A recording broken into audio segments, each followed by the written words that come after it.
Good morning, everyone. It's Friday, February 7th, 2025. And if you're waking up anywhere across the United Kingdom this morning, you're waking up to a weather situation that demands your immediate attention. Storm Chandra is not finished with us, not by a long shot.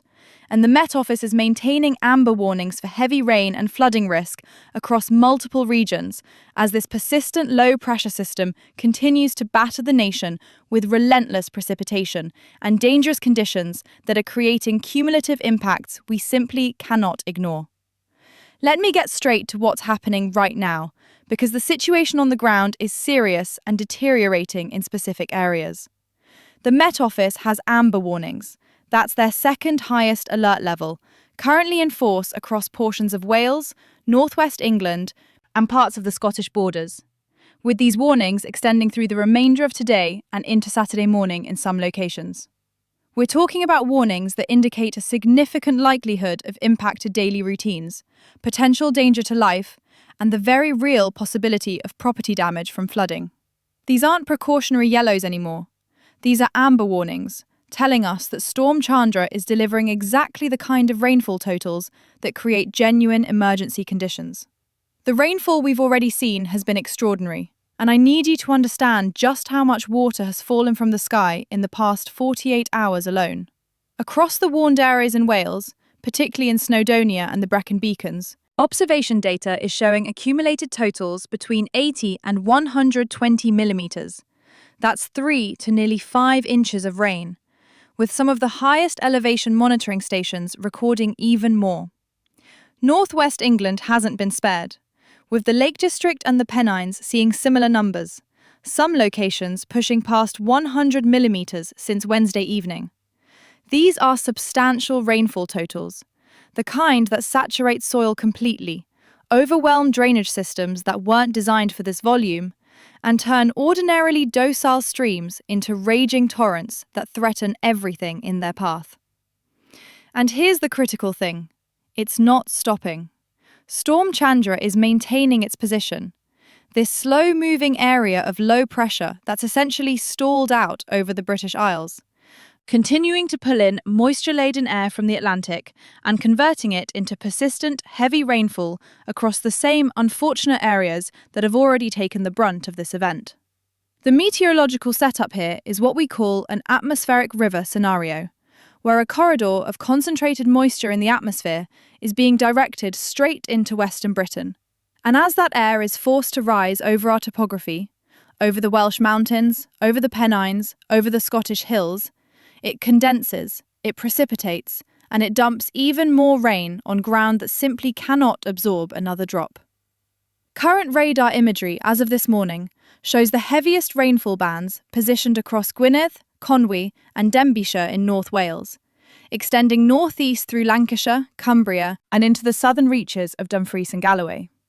These aren't passing showers we're dealing with. These are organised areas of moderate to heavy rain that are training over the same locations hour after hour, adding millimetre after millimetre to already dangerous accumulations. The rainfall rates we're observing right now are sitting between 3 and 8 millimetres per hour in the most intense bands, which doesn't sound catastrophic when I say it that way. But when you sustain those rates for 6, 8, 10 hours consecutively, you're adding 30 to 80 millimetres on top of what's already fallen. And that's when you cross critical thresholds for flooding. Let me talk about what this means on the ground, because rainfall totals are just numbers until we translate them into real-world impacts. The Environment Agency in England and Natural Resources Wales have both issued numerous flood warnings. Not flood alerts, but actual warnings, indicating that flooding is expected and immediate action is required. As of the most recent update I've seen, there are more than 60 flood warnings active across the warned regions, with over 150 flood alerts covering even broader areas where flooding is possible. The rivers that drain these high rainfall areas are responding exactly as you'd expect. Water levels are rising, some have already exceeded their banks, and we're seeing flood conditions developing in river valleys across North Wales, northwest England, and southern Scotland. Specific rivers of concern right now include the River Dee, which flows through Chester and has a history of significant flooding events, the River Wye in the Welsh borders, the rivers Lune and Ribble in Lancashire, and multiple smaller tributaries throughout Cumbria's complex river network. What happens with these river systems is they collect all that rainfall from their catchment areas, all those mountainsides, all those hillsides, all those saturated fields, and they concentrate it into channels that were already running high from previous rainfall this winter. When you add Storm Chandra's rainfall on top of already elevated baseline conditions, you get rapid onset flooding that can catch communities off guard if they're not paying attention to official warnings. The flooding risk isn't limited to riverine flooding either. We're also dealing with surface water flooding, which occurs when the sheer volume of rainfall exceeds the capacity of urban drainage systems to handle it.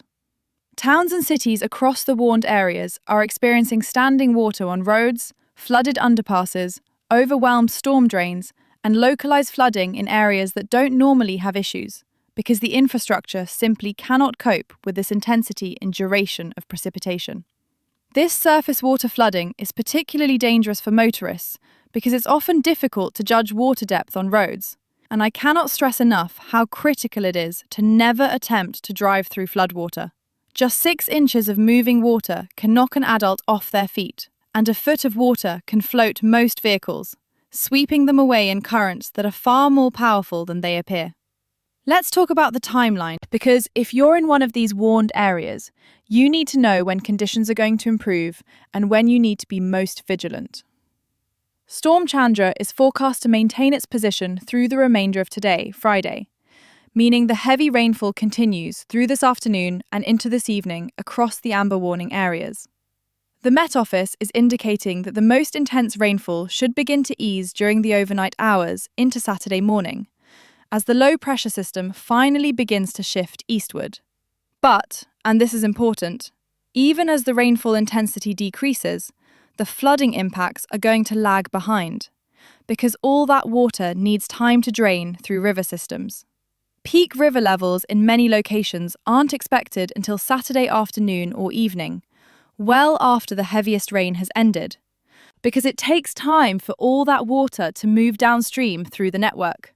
What this means practically is that if you're in a flood-prone area within the warned regions, your highest risk period for flooding may actually be Saturday, not today, even though today is when we're seeing the heaviest rainfall.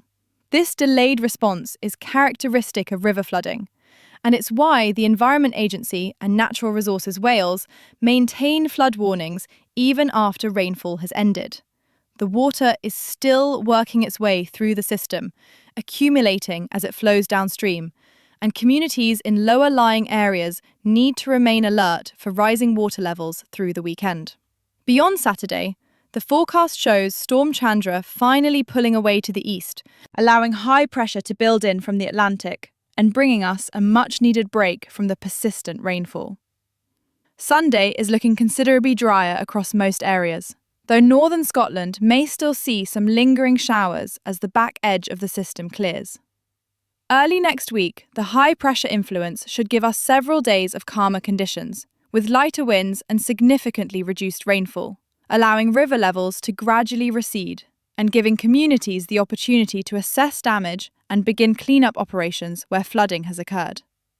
I want to address wind as well, because Storm Chandra isn't just about the rain.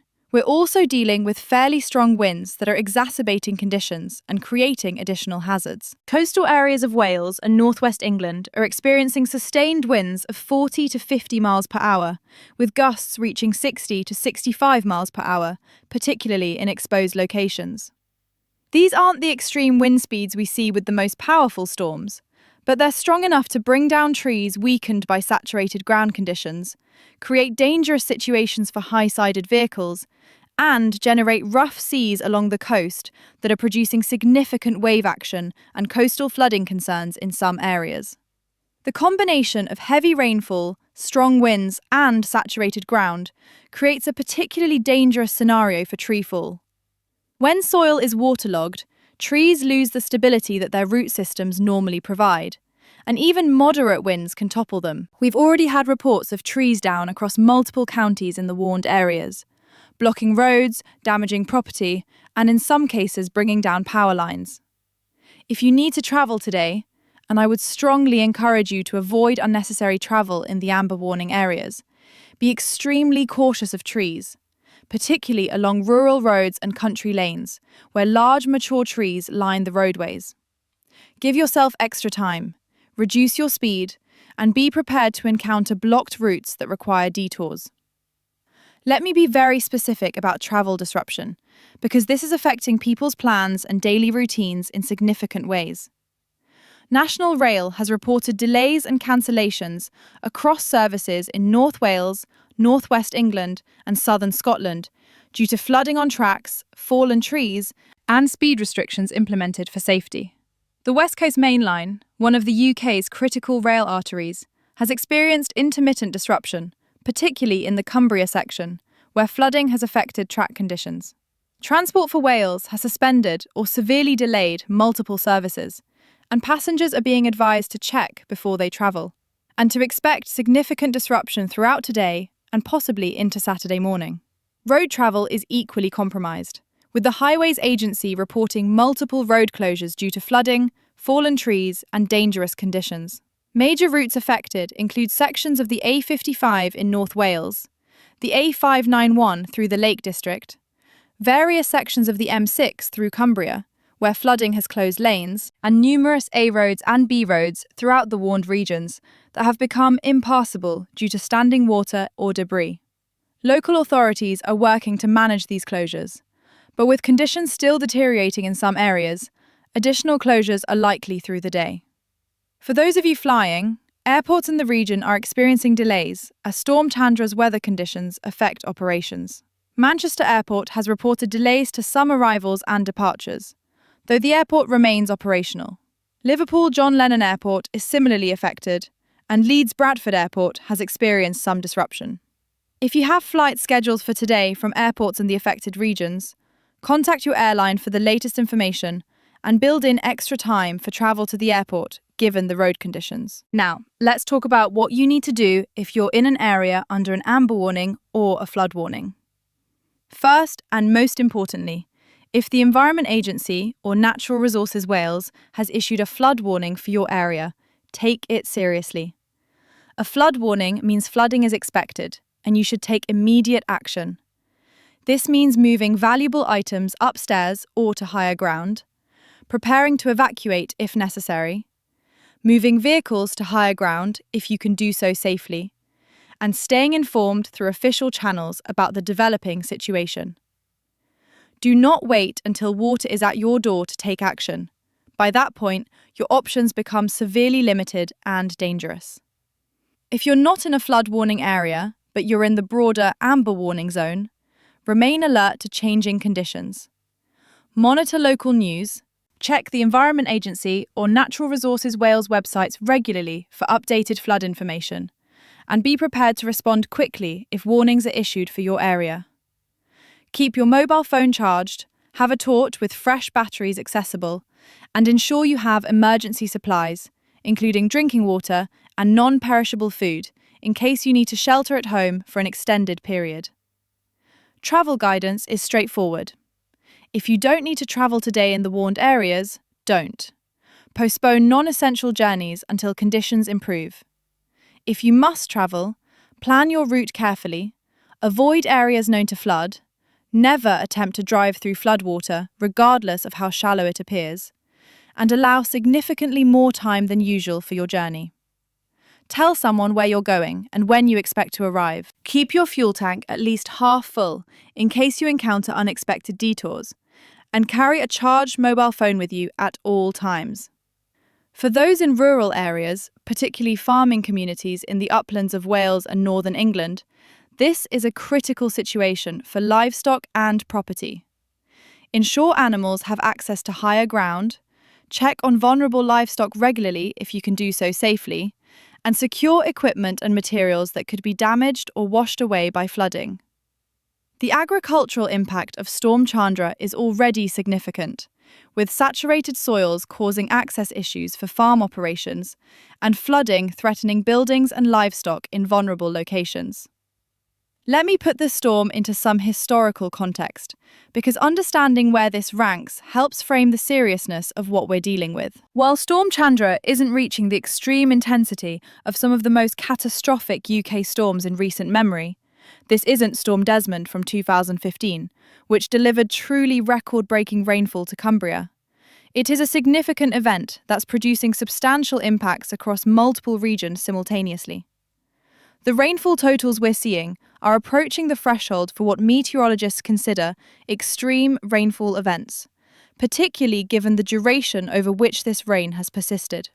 When you sustain heavy rainfall for 48 to 72 hours over the same areas, you create cumulative impacts that can exceed those of shorter but more intense events. The meteorological pattern that's producing Storm Chandra, this stalled low-pressure system with its atmospheric river connection, is becoming increasingly common in the UK's changing climate. Research from the Met Office and academic institutions has documented a trend toward more persistent rainfall events, where weather patterns become blocked and systems stall out rather than moving quickly through. This persistence is what makes events like Storm Chandra so impactful, because the rainfall just keeps coming, accumulating to totals that overwhelm natural and human systems designed for more typical weather variability. Looking at the broader February outlook, after Storm Chandra clears and we get through this weekend's flood concerns, the extended forecast is showing a pattern shift toward higher pressure dominance through the middle of the month. This should bring much calmer conditions, with reduced rainfall and lighter winds, providing a welcome respite after this unsettled start to February. However, the long-range outlook into late February remains uncertain, with some indications that we could see a return to more unsettled conditions as we head toward March. Climate patterns like the North Atlantic Oscillation and the jet stream configuration will determine whether we settle into a stable pattern or return to active storm tracks bringing more systems across the Atlantic. Before I wrap up, I want to emphasise the importance of community awareness and looking out for vulnerable neighbours during events like Storm Chandra. Elderly residents, people with mobility issues, and those living alone may need assistance preparing for flooding or evacuating if necessary. Check on your neighbours, offer help if you're able to do so safely, and report any welfare concerns to local authorities. Emergency services are stretched during major weather events, and communities that look after their own vulnerable members significantly reduce the burden on emergency responders and ensure everyone stays safe. As we head through this Friday, please stay informed, stay safe, and take warnings seriously. The Met Office doesn't issue amber warnings lightly. These represent situations where there's a genuine risk to life and property, and your response to these warnings can make the difference between a mere inconvenience and a genuine emergency. Subscribe to this channel to continue receiving updates on Storm Chandra and future weather events affecting the UK. Turn on notifications so you're alerted when new forecasts are posted, and share this information with family and friends who might be in affected areas and need to know what's coming. Stay safe out there, avoid floodwater, postpone travel if possible, and know that while Storm Chandra is testing us today, better weather is on the horizon for the weekend. I'll be back with updates as conditions evolve, so keep checking back for the latest information. Take care of yourselves and each other, and we'll get through this together.